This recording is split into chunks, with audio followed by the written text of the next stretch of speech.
Uma das inovações trazidas pela invenção do Bitcoin foi o conceito de escassez digital. E o que eu quero dizer com isso, né?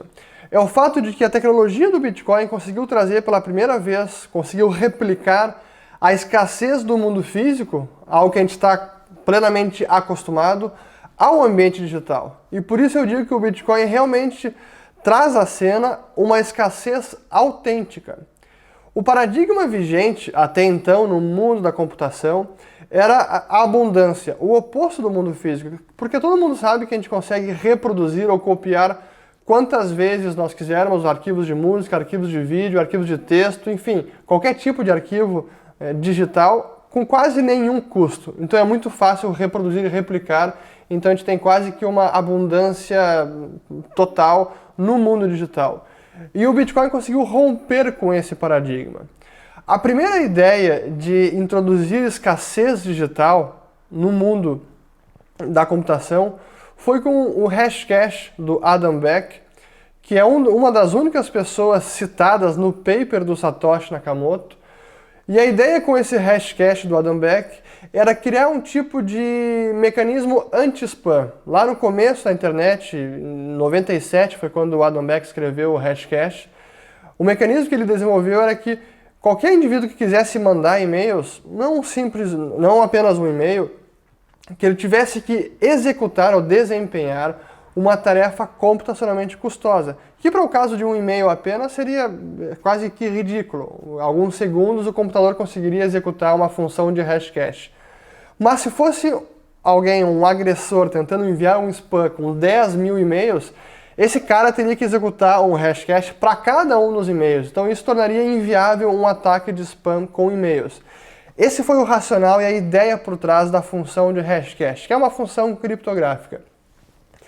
Uma outra ideia de aplicar o hashcash, ou de aplicar esse conceito de prova de trabalho, né, de computação artificialmente custosa, eu digo artificialmente porque ela é programada para ser custosa, esse sentido de artificial, foi o do Hal Finney, que por sinal, apenas um contexto, o Hal Finney, ele foi o primeiro usuário, o primeiro entusiasta de Bitcoin a receber uma transação do Satoshi Nakamoto. E ele até era um dos únicos, eu diria que entusiasmados e esperançosos que a tecnologia do Bitcoin, do Satoshi Nakamoto, pudesse dar certo. Quase todo mundo era cético naquela lista de discussão de criptografia online. O Hal Finney foi um dos únicos a dar um voto de confiança e ser mais esperançoso e otimista que aquilo pudesse decolar. Mas enfim, o Hal Finney, que também era um cara participava do movimento Cypherpunk, ele criou um conceito de RPOW, ou Reusable Proofs of Works. E a ideia era também criar uma espécie de moeda digital ou de artigos colecionáveis escassos.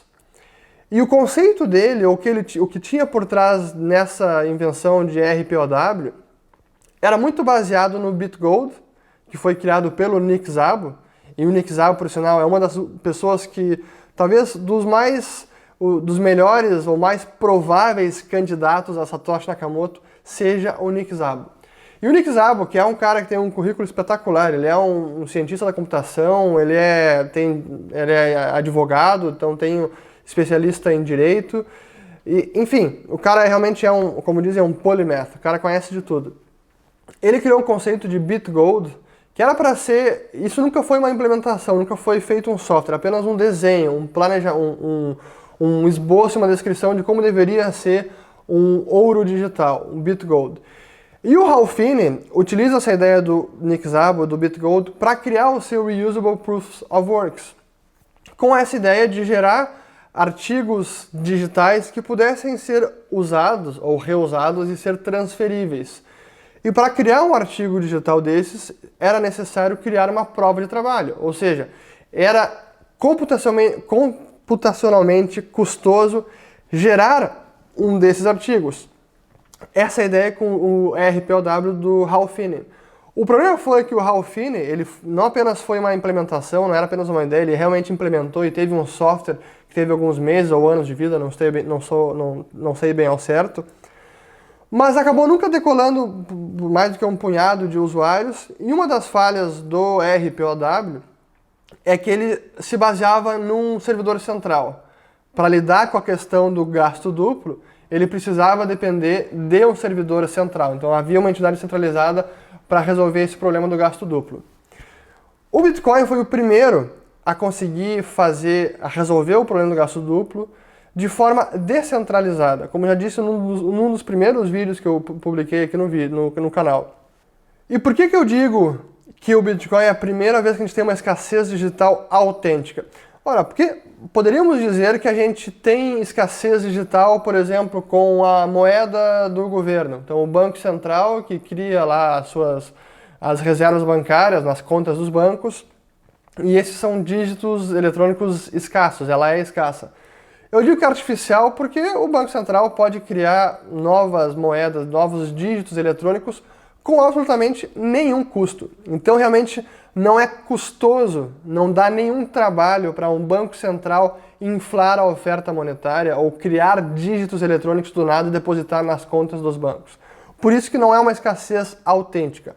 Ou então do próprio Second Life, aquele jogo de computador que também tinha a sua moeda digital, tinha a sua economia e que até teve um bug no sistema uns anos atrás e acabou inflando, foi um problema na economia do Second Life. Mas enfim, também não era uma escassez autêntica, era mais artificial. O Bitcoin é sim a primeira a introduzir o conceito de escassez autêntica por alguns motivos. Primeiro, porque ele é custoso de gerar. Criar um Bitcoin demora sempre em média 10 minutos. E o conceito por trás disso, que é o conceito da prova de trabalho, que inclusive é uma aplicação do Hashcash do Adam Back, então a função de mineração, a função criptográfica para mineração usada no Bitcoin é uma variante do Hashcash do Adam Back. E o racional disso é justamente tornar computacionalmente custoso e que seja trabalhoso gerar uma unidade de Bitcoin. Então ele embute nesse conceito a questão da escassez, porque é necessário utilizar recursos escassos, energia elétrica, equipamentos de computação, para conseguir gerar uma unidade de Bitcoin.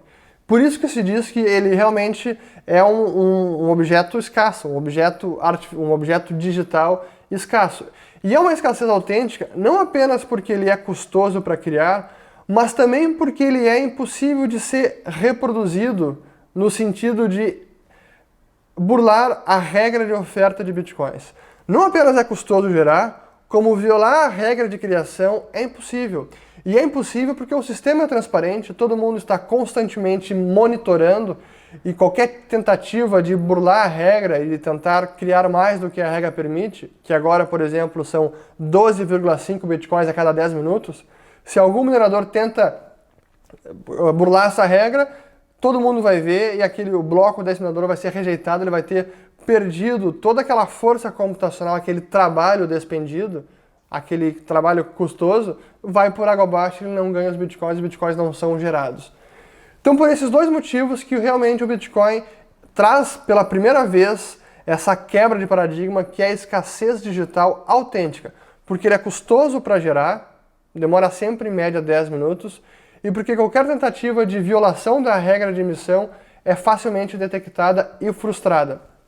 E é por isso que o Adam Back diz que uma das inovações do Bitcoin é utilizar o Hashcash com o conceito de controle de inflação, ou controle inflacionário.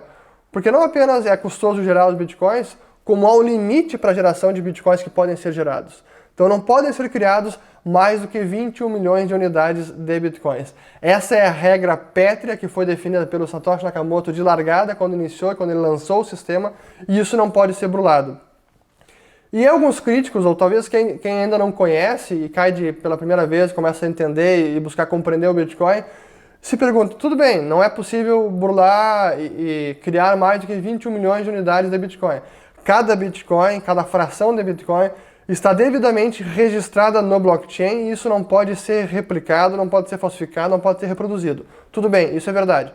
Agora, qualquer um pode copiar o Bitcoin como sistema e criar uma nova moeda, o Bitcoin 2, o Bitcoin 3, o Bitcoin Segwit 2x, o Litecoin, enfim. Isso é possível. Então, dessa forma, o Bitcoin não é tão escasso assim. Ele não é uma escassez de fato, que ele é possível ser replicado. E na verdade não. Porque sim, isso acontece, e é verdade, já temos centenas de casos de Bitcoin, mas cada uma dessas novas blockchains, cada uma dessas novas moedas é escassa enquanto a sua própria blockchain, dentro do seu próprio sistema. Então não é possível não reproduzir um Bitcoin dentro do blockchain do Bitcoin. E por isso que cada unidade sim tem um poder de mercado e só pode ser controlado pelo seu dono, pelo seu efetivo proprietário.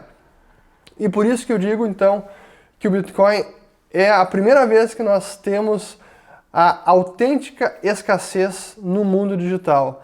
Algo que era impensável até poucos anos atrás e que finalmente o Bitcoin conseguiu reproduzir e ter no ambiente digital.